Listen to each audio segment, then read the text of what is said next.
Ahí estás, Quique. Grande, ¿qué pasa, tío?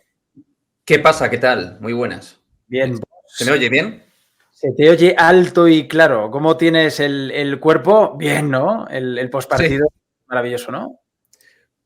Yo estoy muy contento, la verdad. Sí que me he encontrado ya en sopa fría a cierto madridismo avinagrado un poco, Sí, o de alguna manera, no sé, como, claro, esperaba una goleada o por la parte del juego hay cosas que no le han todavía terminado de convencer, pero estamos a 27 de octubre. sí.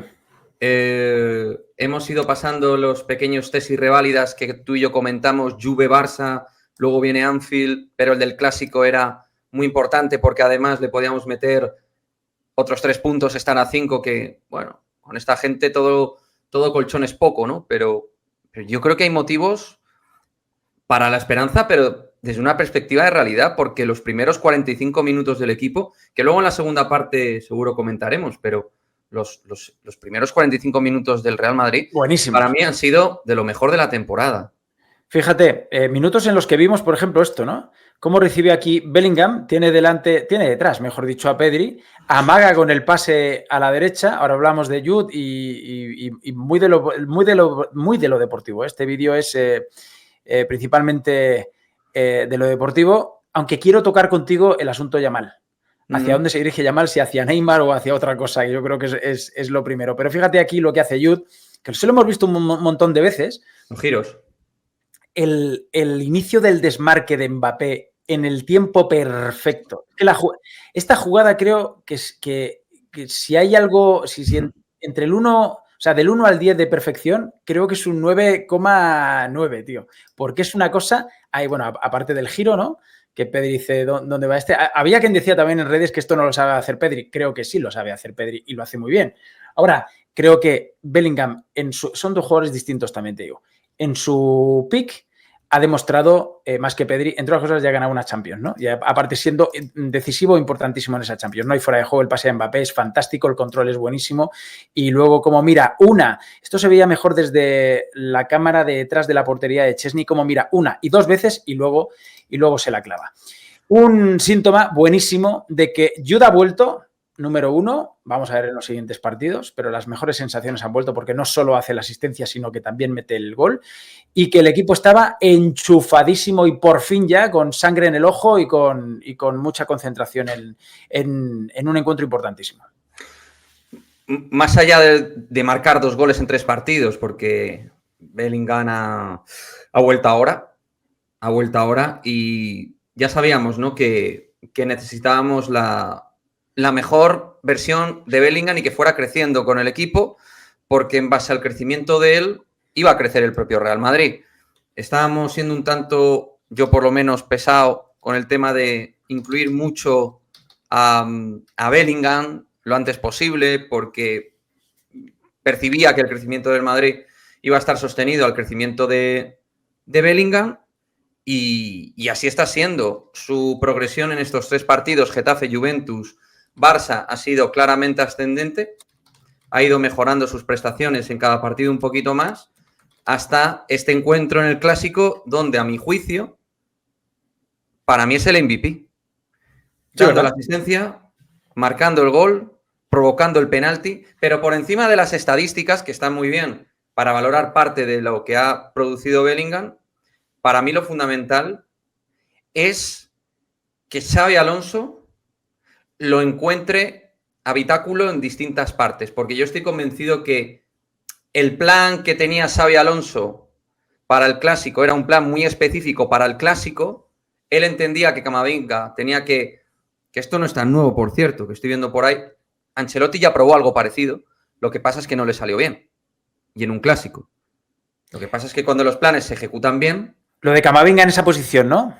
Sí, y lo de Bellingham por la derecha también.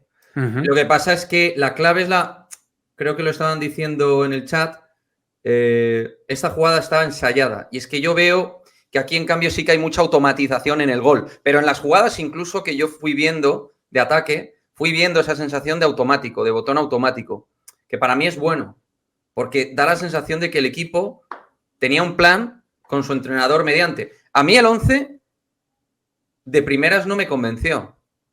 Pero si luego tú ves que la ejecución del plan es bueno, sí, lo dices.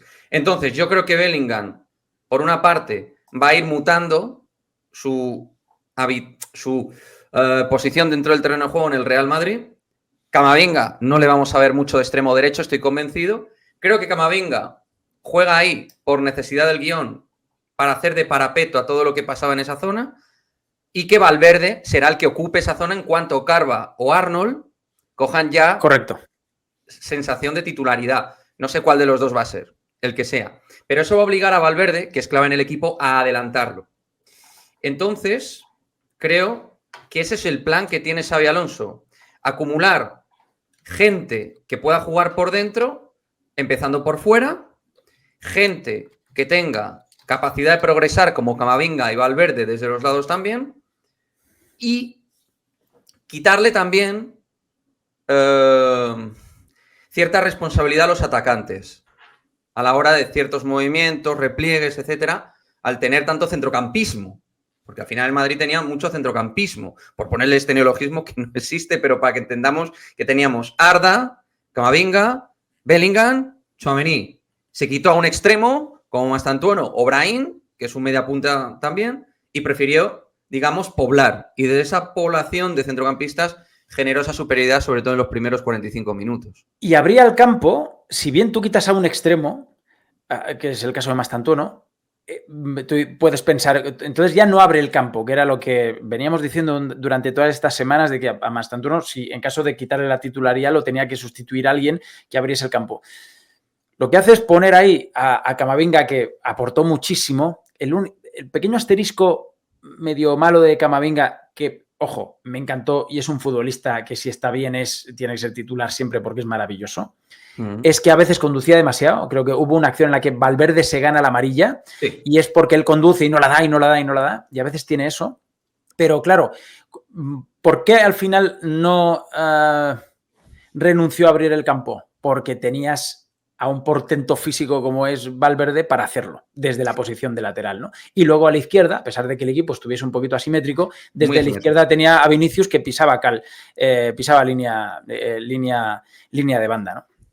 Hay no sé si lo vas a poder encontrar, te voy a poner un aprieto, pero Adrián Blanco de Radiomarca, que es un buen analista de fútbol. Pero lo busco. Él pone el pass map del Real Madrid y vas a ver esa asimetría con una tendencia clara de derecha para adentro que tiene el Real Madrid, con un epicentro llamado Arda Güler, con Tchouaméni pivotando, pero Camavinga, Bellingham percutiendo hacia adentro, que me ha parecido muy interesante. Mira, hay un... A ver, espérate, hay como esto... Ese es. Vale. Ese es. Y de hecho, tal y como te dice el Acero en el chat que estoy viendo, de hecho es un movimiento que ejecuta prácticamente entre el 13 y el 15. Es un movimiento de permuta que hace entre Camavinga y Bellingham, porque necesitaba cubrir el frente derecho con alguien. Primero lo hizo con Bellingham, pero se le veía algo encorsetado. Camavinga se tuvo, digamos, que apañar, y se apañó muy bien, como tú has dicho, para dar eso que estás viendo precisamente de Bellingham, estar de interior derecho, pero no de volante. La diferencia es que Jude hizo de 8 y Camavinga hizo de 7. Es que fíjate, macho. Es que me parece el dibujo tremendo. Tremendo, porque yo pensaba que Arda Güler había estado más cerca de Tchouaméni y no, nunca perdió Arda Güler eso, que es lo que le permite tener a tope de rendimiento la sociedad con Mbappé, ¿no? Que es estar muy cerca de él. Y luego haciendo Jude Bellingham esa labor que tú dices de desde la derecha meterse más al centro. Ahora, pensaba que Valverde había subido más la banda, por ejemplo. El equipo es asimétrico, como decíamos antes, ¿no? Pero es muy curiosa la mecánica de la derecha, ¿eh? Es una tendencia clara a la acumulación por dentro, compitiendo frente a un Barça que tiende a acumular por dentro, con jugadores como, pues claro, Pedri, Frenkie de Jong, incluso Fermín. Y entonces yo creo que por ahí Xavi entendía que tenía que acumular centrocampismo. Incluso Valverde, que es un centrocampista. Lo que pasa es que, bueno, Valverde sí que, obviamente el pass map es un reflejo, digamos, de lo más tendente. No puede poner todo, porque no es un mapa de calor, es una tendencia. Pero Valverde sí que tiene, de hecho hay una, por ejemplo, me acuerdo que Mbappé tiene, que la pierde contra Valde y Valverde sube. Valverde tiene un pase clarísimo, Mbappé para Valverde en una transición muy clara. Entonces Valverde sí que subió. Pero yo creo que Xabi Alonso tenía muy claro el plan de partido, al menos en evolución como demostró, por el cambio ese de Camavinga y Bellingham, pero intentar que centrocampistas sean capaces de ir desde fuera hacia adentro y buscar tanto espalda, como vimos en el gol, de Eric García y de Pau Cubarsí. Ahí con el elemento Mbappé o el elemento Vinicius. Es que si con algo tenías que sorprender, era con jugar con un tipo como Camavinga en la derecha. Claro, es que ahí sí que es un golpe. Podía haber sido, puerta grande o enfermería, ¿no? Aunque el Barça no está bien. Pero había algo más random que eso, quiero decir, no, igual no se lo podía imaginar el propio Flick, ¿no? No lo creo que se lo imaginase mucho, porque claro. De hecho, pues según fue viendo él en la zona de prensa del partido, Cama estaba primero por dentro, luego lo metió por fuera. Y ahí empezó a cambiar un poquito el... Lo que pasa es que Camavinga es un poco como la coña que hay en Twitter, ¿no? Podría jugar de portero. Camavinga tiene una cosa que es buenísima, que es uno de los jugadores más polivalentes que ha habido, no solo en esta época del Madrid, sino probablemente en toda la historia. Camavinga ha jugado ha jugado de extremo derecho, lateral izquierdo, ha jugado de interior izquierdo, ha jugado de pivote, haciendo una final descomunal de Champions. Le hemos visto haciendo cosas muy bestias ya. Lo que pasa es que el problema de Camavinga, ¿cuál es? La permanencia física, el aguantar, porque ha tenido 2 años tú ves las estadísticas de lesiones y ha tenido problemas, pero es un jugador que tiene categoría Real Madrid, eso no tiene nadie ningún tipo de duda. Luego tiene sus fallos, pues como todos los jugadores.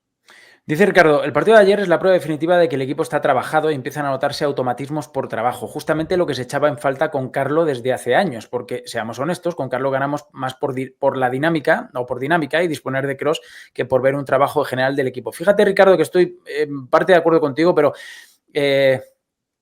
creo que con Carlo Ancelotti se vio trabajo durante alguna época, ¿eh? Distinto al de Xavi, que es más metódico, pero se vio trabajo. Yo creo que lo que pasó en la última temporada fue que igual ya perdieron un poquito la fe en él, luego lo de estómago lleno. Acordaos que el Madrid siempre hace un año bueno, un año malo, un año bueno, un año malo. Esto viene pasando desde hace mucho tiempo, tío.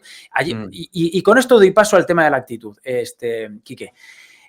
Así sí, claro, así sí, pero es que fíjate en las caras, cómo celebraron, cómo Vinicius, que hizo algo muy bueno.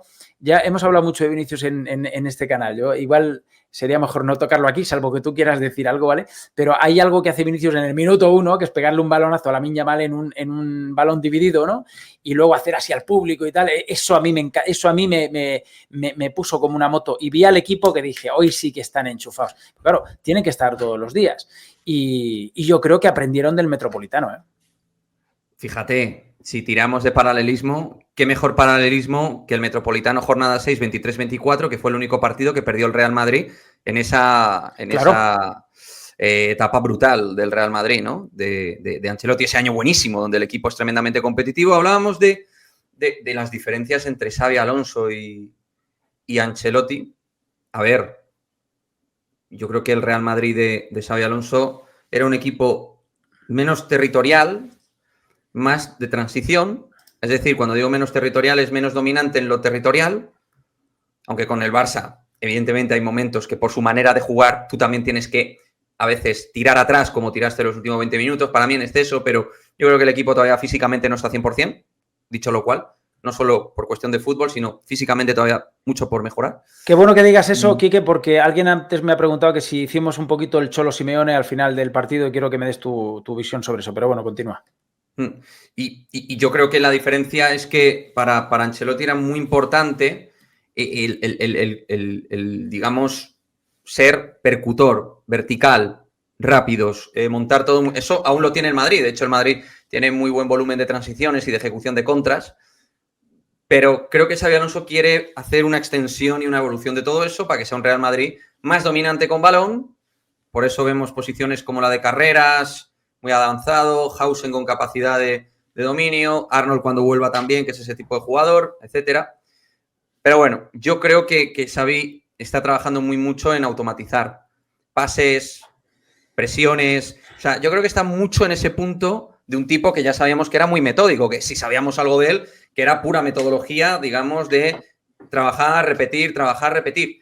Cierto es que, para mí, la mejor noticia del partido no es solo esto que hemos dicho muy manido de Arda Güler, Bellingham, que los está ubicando, los está encontrando sus espacios, sino que encuentre él un 11 para grandes citas. Para mí es que si algo tenía muy bueno Ancelotti, el Ancelotti ganador y el Madrid ganador, era que tenía, o sea, muy claro su 11 ganador de grandes partidos. Y yo creo que es que el 11 no lo va a soltar para grandes citas y va a ser, y debería ser, Arnold o Carva al lateral derecho, Valverde volante derecho de Camavinga, y a partir de ahí los que ya sabemos, ¿eh? Luego, pues sí, más tanto uno podrá ir entrando un día, Brian otro, el otro tal, pero bueno, es que eso me parece una noticia maravillosa. Pero, y si Camavinga no es titular, pues bueno, será importante desde el banquillo, porque aquí no hay futbolista que sea más importante que otro, y ahora vamos a introducir el tema. Por cierto, Tchouaméni espectacular. Sí, la gente habla muy poco de Tchouaméni, ¿eh? Fantástico Tchouaméni. Pero desde el final de la temporada pasada, ¿eh? Fíjate que en el caso de Camavinga, a lo mejor un entrenador como Xavi era lo que necesitaba para darle un poquito de estructura y que no sea tan caótico, y a lo mejor, oye, igual se va ganando el puesto y luego tienes que decir, es que Camavinga tiene que ser titular, ya veremos, pero de momento que se lo gane, porque además ha estado lesionado muchísimo tiempo y de momento está empezando ahí a entrar en el equipo, aunque ha sido titular en un partido tan importante como es el Clásico. Enseguida te voy a preguntar por Vini y si entendiste el cambio y cuál es tu opinión, porque yo ya he dado la mía en estos últimos vídeos, pero la pregunta concreta de lo de alguien que preguntaba antes, lo del Cholo, hicimos de Cholo Simeone, o sea, hizo de Cholo Simeone Xabi Alonso en los últimos minutos en irse atrás. Yo lo que pienso es lo siguiente, creo que no, porque el Madrid, cuando metió el primero, fue a por el segundo. Cuando metió el segundo, fue a por el tercero. Lo que es que fallamos. Creo que el partido debió terminar con una distancia más abultada. Pero hay un momento del partido en el que el equipo se tiene que echar, no un poquito atrás, tienes que tomar más precauciones que en el minuto 50 del encuentro, ¿no? Y creo que es lo que hizo Xavi. Y al final el Barça hundió un poquito al Real Madrid. Eran los que buscaban el empate. Pero el Madrid tuvo mejores ocasiones durante ese periodo. Recuerdo 2 de Mbappé, 2 de Rodrigo que ya estaba en el campo, etcétera, ¿no? Para mí hay un punto de inflexión que yo creo que el Madrid, que además se ve muy claro, se hunde mucho mentalmente. Cuando Mbappé falla el penalti, el Madrid, que es al principio de la segunda parte, yo creo que ahí empezó mentalmente a bajar bastante. Yo sobre todo lo noté en el nivel de energía, todavía no podían estar cansados porque todavía era pronto en la segunda parte, no daba para tanta fatiga. Yo creo que el equipo ahí estuvo un poco disperso. Y luego los cambios, pues hubo un poco de todo. Varios fueron hombre por hombre o parecido. Luego estuvo la entrada de Ceballos, que podía tener cierto sentido para intentar acumular más por dentro, que te había funcionado bien y darte 10 minutos de retener un poco ahí y trabajarte. El cambio de Vinicius lo puedes comprar. Yo no lo hubiera quitado. Yo hubiera acumulado por dentro, pero hubiera dejado a Vinicius el espacio para poder correr entre Koundé y Araujo. Creo que era el apropiado para poder hacer a un Koundé muy dubitativo y a Araujo, que es un jugador muy vulnerable a día de hoy. Y entonces, el cambio yo no lo compré. No lo compré. Creo que Gonzalo podía haber entrado antes. Creo que Mbappé estuvo muy móvil en la segunda parte. Aún así le dio, porque es como es un animal, le dio para marcar, porque es buenísimo. Pero yo le vi en la segunda parte tocaete. Y creo que ahí daba para un Vini Gonzalo muy bien. Muy bien. Un Vini Gonzalo Mabraín. Creo que hubiera ido bastante bien equilibrado el equipo. La de Ceballos te la puedo comprar. Pero lo de que entre, yo lo siento mucho. Pero Rodrigo siempre me ha gustado muchísimo. He sido muy de Rodrigo. Rodrigo está, no está bien. Terriblemente mal. Entonces no justifico el cambio por Vinicius porque deportivamente, para mí, no había nada que argumentar a su salida porque de hecho todavía estaba en modo explosión. O sea, él no estaba con las medias bajadas ni nada, ¿sabes? Sí, pero mira, yo he tenido un pequeño lío ahí porque he hecho un vídeo en el que digo, Vini, así no, por el tema del cambio. Que lo he visto, he reaccionado. Si tú quieres ahora me dices algo. Pero hay una explicación deportiva a eso. Porque lo que no compro tampoco es lo de Iñaki. Me han dicho que reaccione a ello. He reaccionado ya 3 veces a lo de Iñaki. Que dice Iñaki que sí es por el tema de la renovación y que Alonso hace lo que le dice Florentino. Yo creo que hay un tema de eso seguro. Es un trasfondo de eso seguro. Porque además luego Vini cuando se va a decir, me voy del equipo. Bueno. Pero lo que está claro es que un entrenador como Xavi no va a decir, venga, voy a utilizar un clásico para joderle la vida a este. Hombre, no. O sea, lo primero que quiere hacer él es ganar. En lo deportivo, puramente deportivo, creo, Y entiendo lo tuyo y lo que dice mucha gente, que no le habrían cambiado. Vale. Yo lo que creo, poniéndome en la cabeza de Xavi, era que él estaba imaginando que en un momento del partido tú tenías a Vini ahí con un montón de ocasiones que te puede generar, perfecto, pero que un ataque de estos del Barça, sobre todo un 2 contra 1 contra carreras, él se imaginaba, creo yo, un escenario en el que Lamine Yamal encara carreras, se mete hacia el centro, llega a Koundé y le hacen superioridad al lateral, y que Vinicius estuviese en el centro del campo diciendo yo no bajo con mi lateral, que lo hemos visto un millón de veces eso. Sí. Y yo creo que pensó que eso podía ocurrir y dijo, voy a poner a Rodrigo, que baja el nivel con respecto a Vinicius, pero me puede dar alguna cosa interesante arriba, y si sale fresco, y le habría dicho que fuese con Koundé, va a estar con Koundé. Creo que lo hizo por eso, tío. Yo te compro todo eso si me dices que vas a meter un 4-4-2 de acumulación de volantes por la izquierda y por la derecha para cerrar eso precisamente que tú dices. Pero si me estás metiendo a Rodrigo,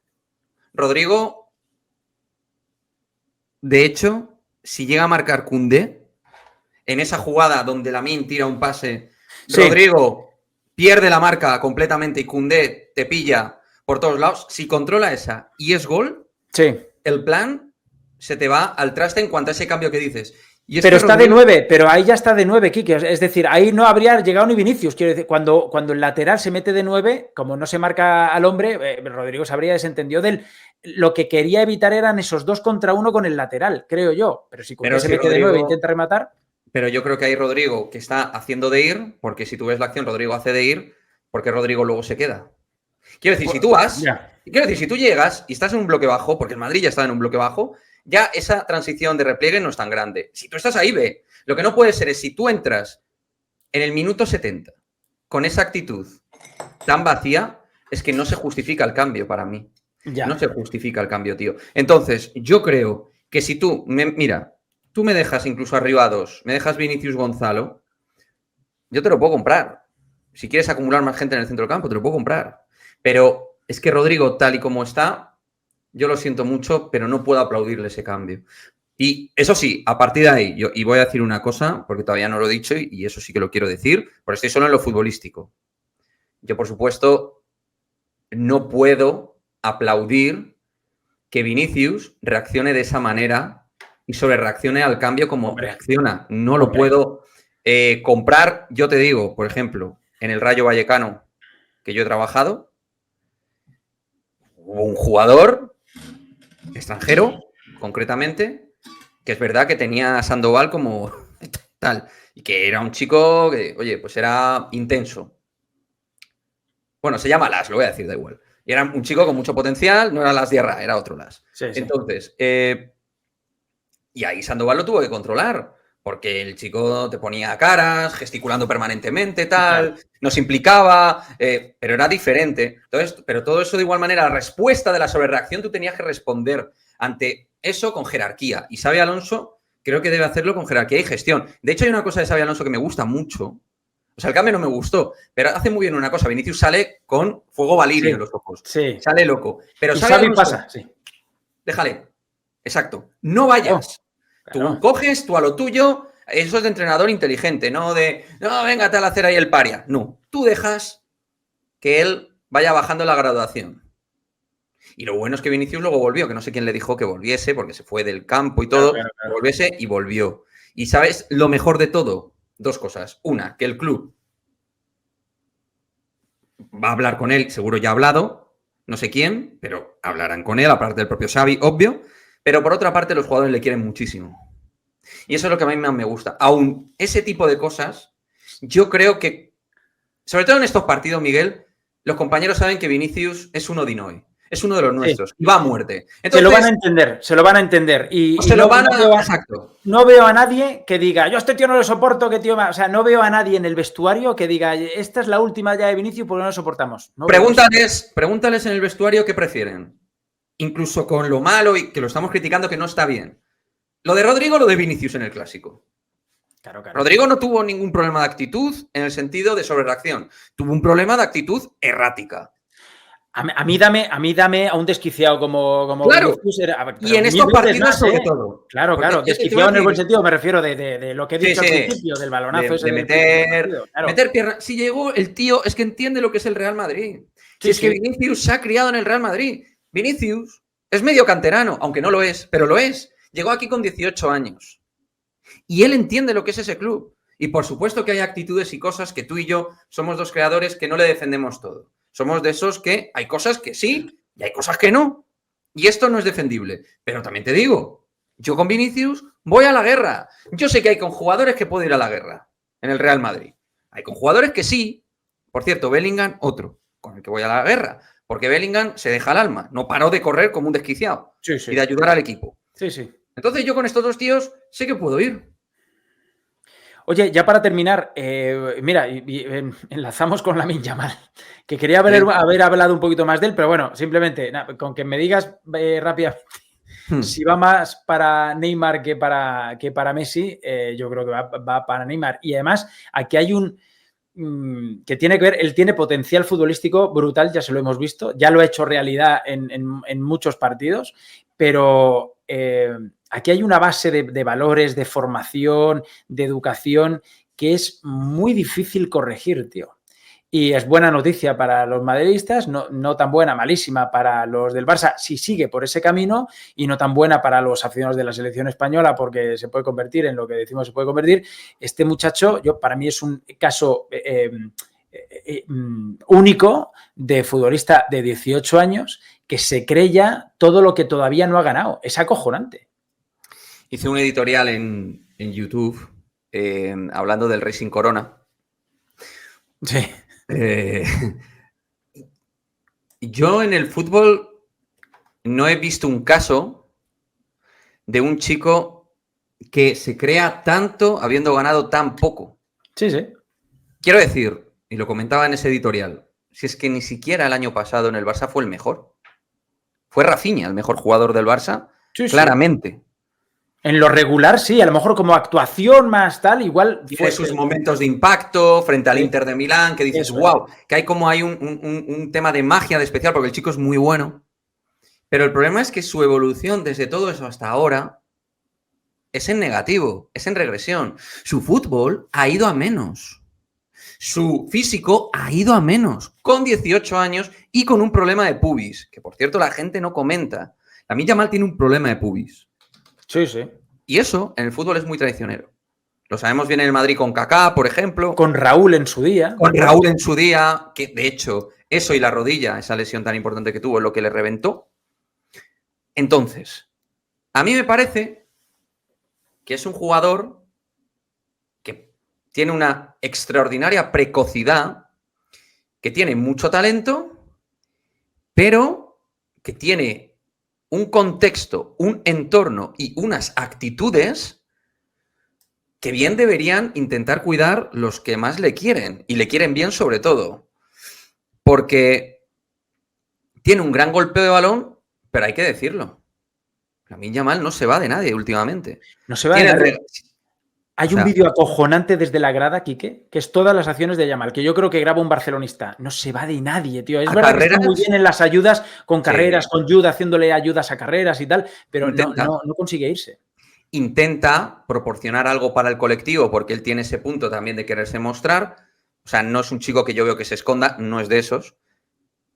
Pero sí que se escondió digamos, en lo pragmático, porque Carreras, por ejemplo, lo cerró tremendamente bien. A mí me parece que estamos ante un jugador que, si no cuidan bien allí, si no le cuidan bien su gente y lo que es el Barcelona, puede tener una tendencia clara. Tú has dicho lo de Neymar, con todo el respeto, ya quisiera tener las capacidades de Neymar.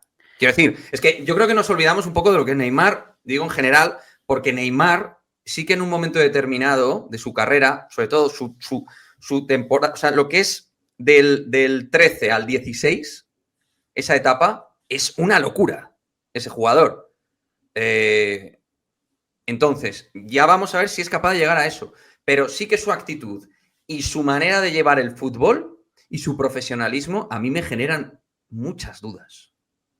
Muchas dudas. Y lo tiene. O sea, un tipo que hace un partido como aquella semifinal, partido de ida, de la semifinal contra el Inter, sí. Que le hace un gol a Francia como le hace en las semifinales de una Eurocopa, que le da el pase a Nico Williams en el primer gol de España en la final contra Inglaterra de la Eurocopa, que está ahí presente con 16 años, 16 o no, 17, o sea, 16 años todavía, porque cumple los 17 un día antes de la final, ¿no?